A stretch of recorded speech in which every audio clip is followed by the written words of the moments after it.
Buenos días, jóvenes. En esta oportunidad, la clase es sobre desprendimiento prematuro de placenta, que también se llama abrupto placentario. Entonces, ¿cómo definimos? Es el desprendimiento total o parcial de la placenta de su inserción a nivel del útero. Esto se puede producir a partir de las 20 semanas hasta el alumbramiento y es la segunda causa de hemorragia. La primera causa hemos visto que es la placenta previa, que produce la hemorragia de la segunda mitad del embarazo, juntamente con la hemorragia del desprendimiento prematuro de placenta. Pero ojo de que el desprendimiento prematuro de placenta también se puede presentar durante la primera mitad del embarazo, pero en ese caso hablamos de amenaza de aborto o un aborto, ¿no es cierto? Entonces, la incidencia de 301.793 partos, se ha visto una incidencia de 1 por cada 120 partos, que eso representa el 0,83%. En un metaanálisis muy grande que se ha realizado hace mucho tiempo, en 1999, se ha visto que de 1.358.083 partos, se ha presentado desprendimiento de placenta cada 155 partos, ¿ya? Entonces, eso sería del orden del 0,64%. En estadísticas menores, el 1%. Entonces, se concluye que existe una incidencia del 0,5 al 1,5% de todos los partos. Ahora, factores condicionantes. En las pacientes que sufren una alteración hipertensiva del embarazo, es decir, pacientes con preeclampsia, eclampsia, la mitad de estas pacientes van a presentar esta patología, ¿ya? Porque existe alteraciones vasculares en las arterias espiraladas y en los vasos deciduales. Esto produce hemorragias que ocasiona hematoma retroplacentario y es la causa para que se produzca el desprendimiento de placenta. ¿Por qué? Porque el hematoma va creciendo y va produciendo el despegue de la placenta de las membranas deciduales, ¿ya? Muchas pacientes también presentan emociones muy fuertes, estados ansiosos muy importantes, y esto puede predisponer a retracciones miometriales y desprendimiento de placenta. También puede ser una causa iatrogénica, los traumatismos, accidentes de tránsitos, déficit de folato, malformaciones uterinas, tumores uterinos como los miomas, el consumo de tabaco, de cocaína y la ruptura prematura de membranas en forma brusca, abrupta, puede producir un desprendimiento de placenta. Bueno, existen condicionantes genéticos, por ejemplo, el gen de alteración vascular, el gen de la tromboplastina, existe un polimorfismo con el gen 415G, el fibrinógeno reductasa, el gen de la síntesis del ácido nítrico endotelial, el factor 5 de Leydig. Se producen trastornos de la coagulación, ¿ya? Esto se produce generalmente en pacientes añosas, que son multíparas, que puede existir compresión de la vena cava inferior, pacientes que sufren de alcoholismo, ¿no es cierto? Y que consumen cocaína.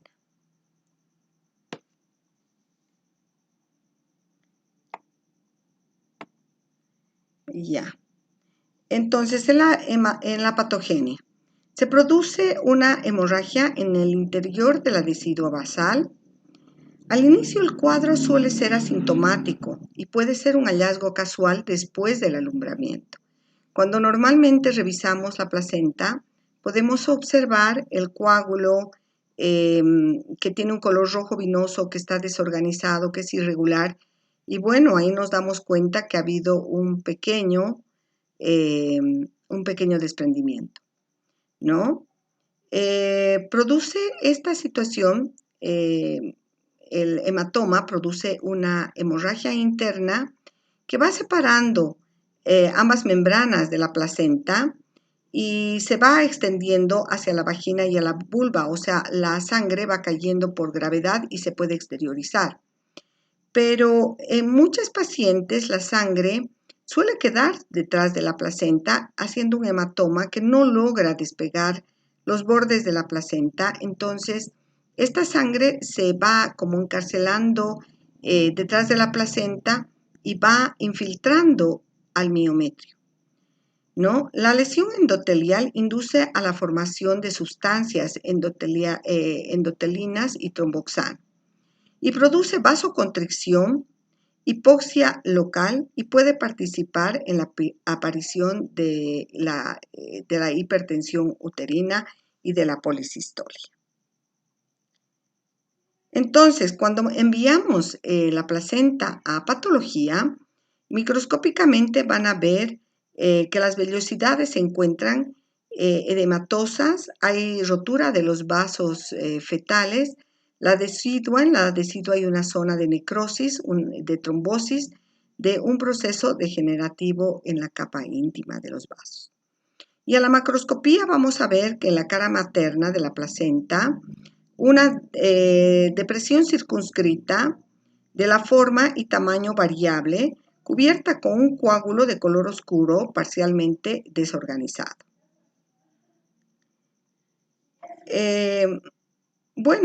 Va a haber una grave sufusiones hemorrágicas extensamente situadas entre las fibras musculares por debajo del peritoneo visceral y lleva al útero de Cuvier, trombosis a nivel de los ligamentos anchos por debajo del peritoneo parietal. El útero de Cuvier es una complicación grave y frecuente del desprendimiento de placenta. Cuando pasa más horas del diagnóstico del desprendimiento prematuro de placenta, entonces la sangre va produciendo una, o sea, se va bebiendo en las fibras musculares del miometrio y esto ocasiona que el útero se produzca la necrosis, se produzca la hipotonía, es decir, que una vez que ha salido el bebé, el útero no se contrae y comienza a sangrar y no responde a la oxitocina que normalmente podemos administrarle para producir la contracción uterina, ¿no es cierto?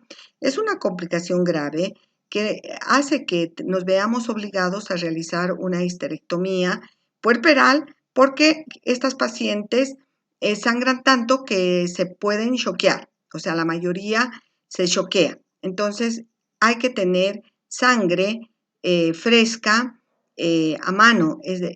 Antes de entrar a la cirugía ya tenemos que tener una reserva de sangre adecuada, ¿no? Entonces, en la anatomía patológica vamos a ver el coágulo retroplacentario, que es el hallazgo principal. Del color, observen ustedes en esta diapositiva, es más oscuro, ¿no es cierto? Está todo desorganizado. Muy bien. En la clínica se caracteriza principalmente porque tiene un dolor variable en cuanto a la intensidad de acuerdo al grado de desprendimiento y el sangrado vaginal que puede ser también más pequeño, o sea, puede existir o no existir. Si el hematoma es oculto, entonces no, el sangrado es mínimo. La hemorragia externa se presenta en el 80%, es de escasa cantidad, es oscura, la característica que es de color rojo vinoso. Existe una discordancia entre el estado general de la paciente, porque la paciente llega muy adolorida, en un estado puede estar en pre-shock o choqueada, y la cantidad de sangre que podemos visualizar no es abundante. Presenta un dolor abdominal localizado en hipogastrio y puede estar irradiado a la región lumbar o está localizado a nivel del sitio de desprendimiento de la placenta.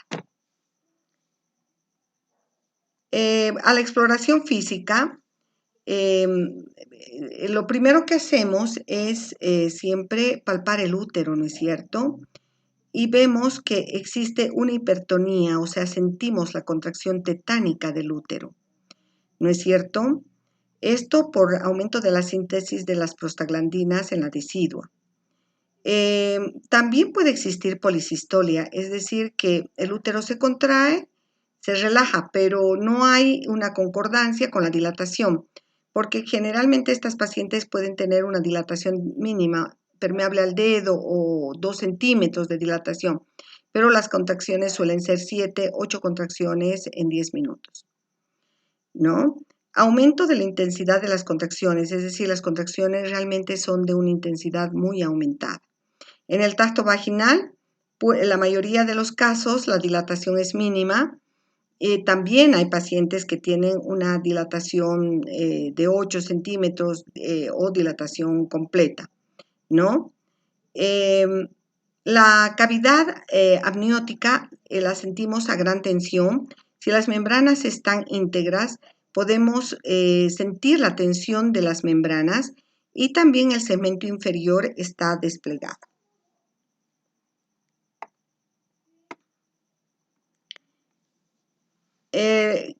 Los métodos diagnósticos. Bueno, principalmente es la clínica, es una urgencia. Entonces, cuando nos damos cuenta de que existe un desprendimiento de placenta, es una urgencia obstétrica, ¿no? Si tenemos a mano una ecografía, sí, nos suele ayudar. La ecografía, pero tiene una sensibilidad del 24% y una especificidad del 88%. El valor predictivo positivo es del 88% y el valor predictivo negativo del 53%. En realidad, el método más fidedigno para el diagnóstico es la resonancia magnética nuclear, ¿ya?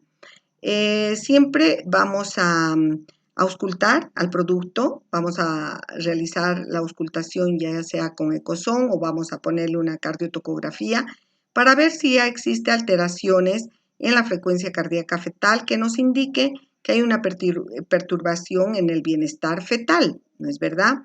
Pero la mayoría de estas pacientes llegan con óbito fetal o con un sufrimiento fetal marcado.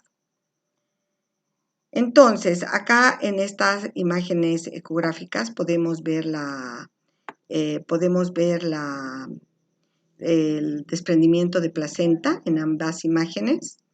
Acá en esta otra es una resonancia magnética donde observamos claramente el desprendimiento de placenta, que es de gran utilidad. Y acá también es una ecografía donde veamos la placenta con un hematoma retroplacentario bastante importante. En la clasificación de Page podemos ver el grado 0 de Page es asintomático, el grado 1 es cuando es menos del 30% de desprendimiento, existe policistolia, puede existir dolor, contracción algo intensa, ¿no es cierto? Y los latidos por lo general están normales. Pero nos podemos dar cuenta del desprendimiento si le ponemos a la cardiotocografía. Ahí ya vamos a poder determinar alteraciones de la frecuencia cardíaca. En el grado 2 es del 30 al 50% del desprendimiento y aquí sí la intensidad de las contracciones es mucho mayor, hay contracciones, o sea, no relaja totalmente el útero y las alteraciones del bienestar fetal son mucho más marcadas y las podemos evidenciar francamente en la cardiotocografía, ¿ya? Y el grado 3, ya realmente la paciente está en un shock hipovolémico, el dolor es intenso, la contracción del útero es muy intensa, tipo tetánica, y por lo general en el 90% de los casos existe un óbito fetal. Entonces, patrón laboratorial. En estas pacientes vamos a ver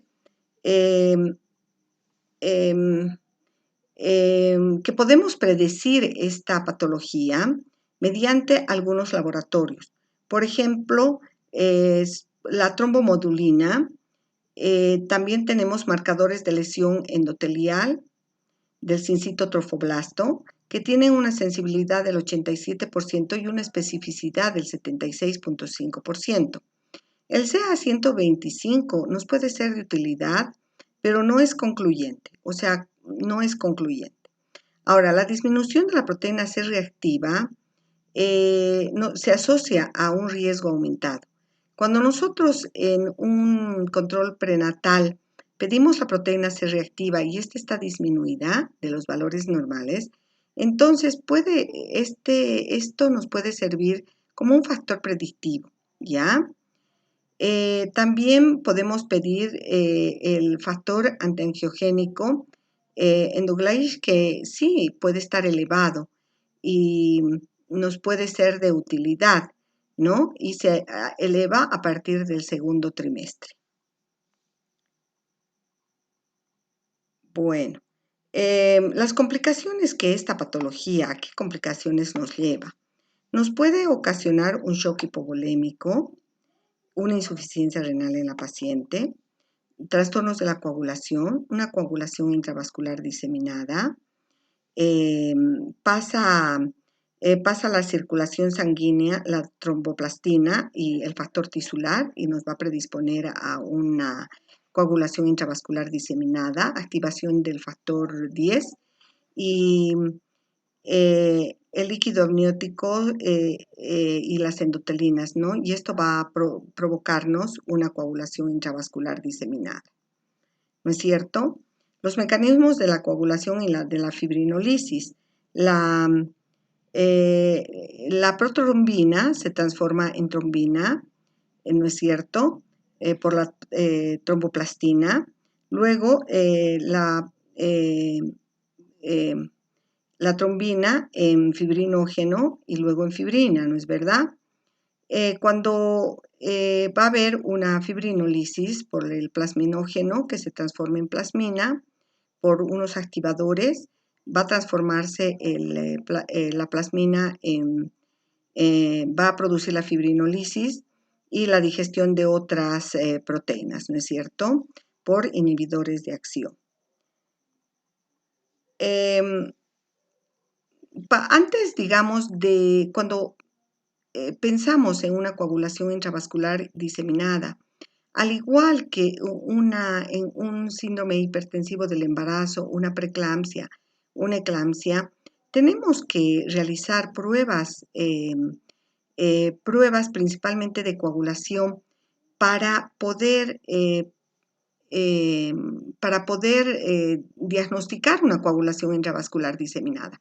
Entonces, en estas pacientes vamos a pedir el tiempo de protrombina, tiempo parcial de tromboplastina activado, disminución del fibrinógeno, el fibrinógeno va a estar disminuido, las plaquetas van a estar disminuidas y fundamentalmente un aumento del dímero D, que en la maternidad se lo realiza, entonces hay que solicitarlo, porque de esta manera nosotros ya vamos a poder solicitar una cantidad X de sangre fresca,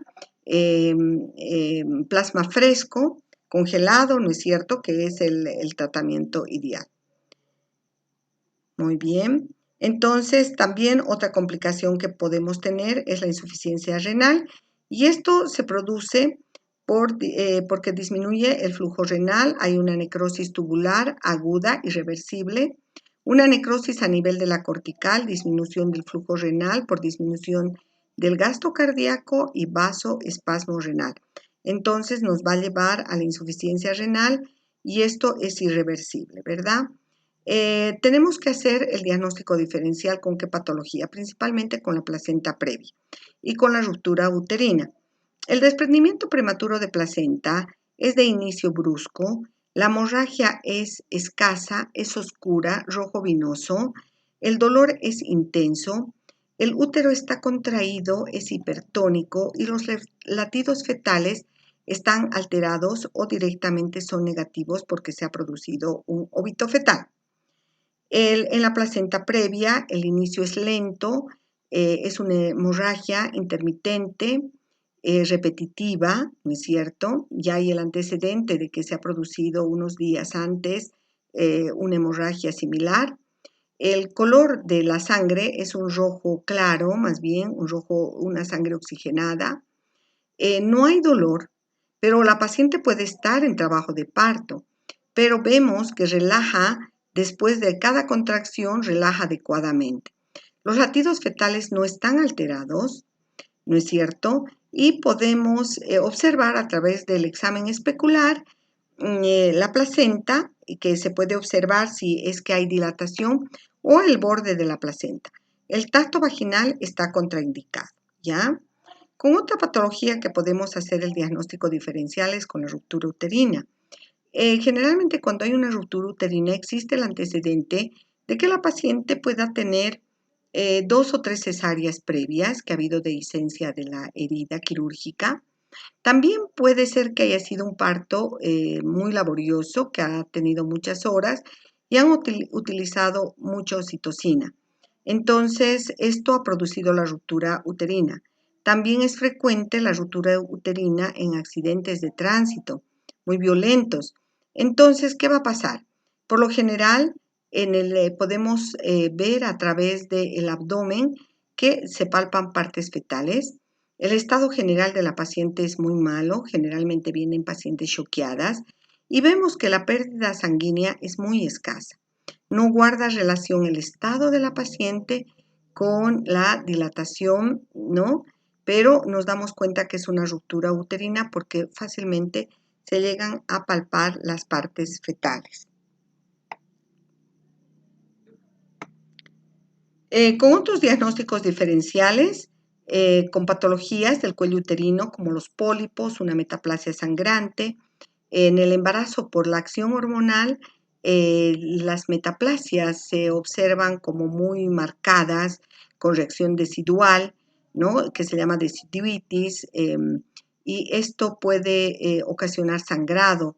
También tenemos que pensar que puede tratarse de un cáncer de cuello uterino y vemos la lesión a nivel del cérvix y puede haber varices vaginales o también vulvares.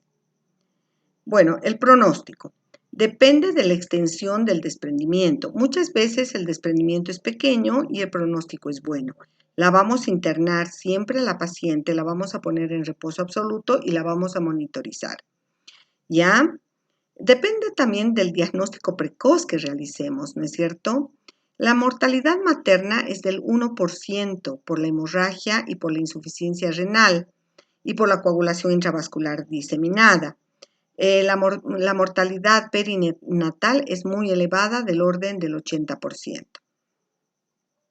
Entonces, ¿qué complicaciones fetales va a tener?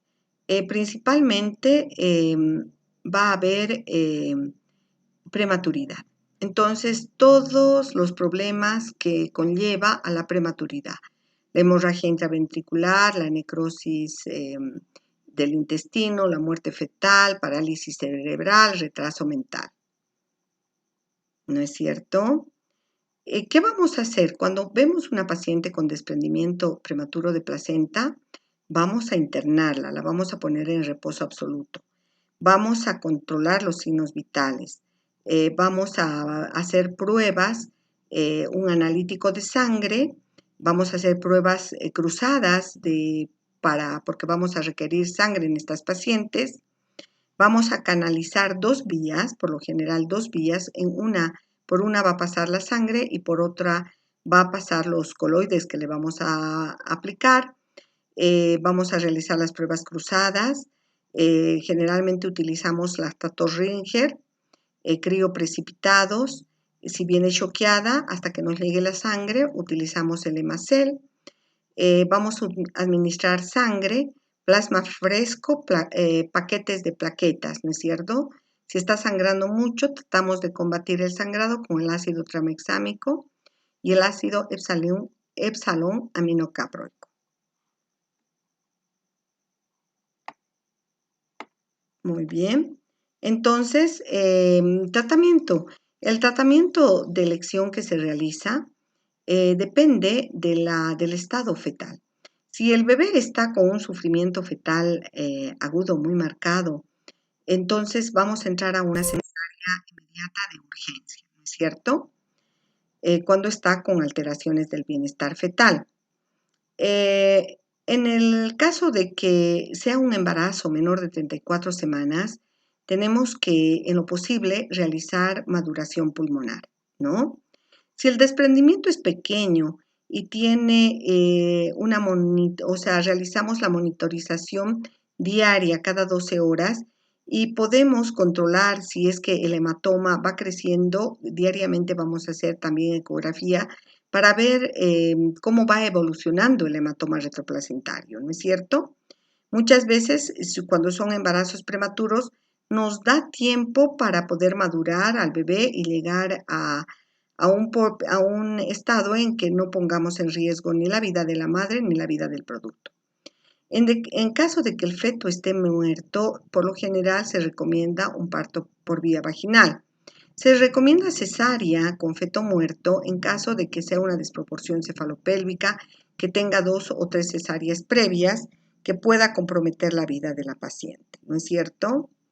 Entonces, nos da tiempo también a que nosotros nos preparemos.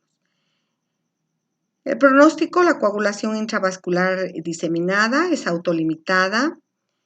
Para el tratamiento vamos a hacer una evaluación del producto, de su bienestar, del estado de la madre, del grado de desprendimiento de placenta. El tratamiento de la coagulación intravascular diseminada es con plasma fresco congelado, con crioprecipitados, paquetes de plaquetas, concentrados de antitrombina 3. La heparina disminuye el consumo de fibrinógeno, es algo un poco contradictorio, ¿no? Porque al utilizar heparina podríamos producir mayor sangrado, pero va a cortar la cascada de la fibrinolisis. Muy bien, jóvenes, espero que hayan podido entender la clase, que les sirva para su posterior desempeño en la emergencia, porque ustedes van a ir a hacer su internado al campo, parte de su internado, y seguramente van a ver pacientes con esta patología. Y también cuando trabajen en un centro comunitario, van a ver y tienen que estar preparados para esta patología. Muy bien, muchísimas gracias y espero les haya satisfecho esta clase. Gracias.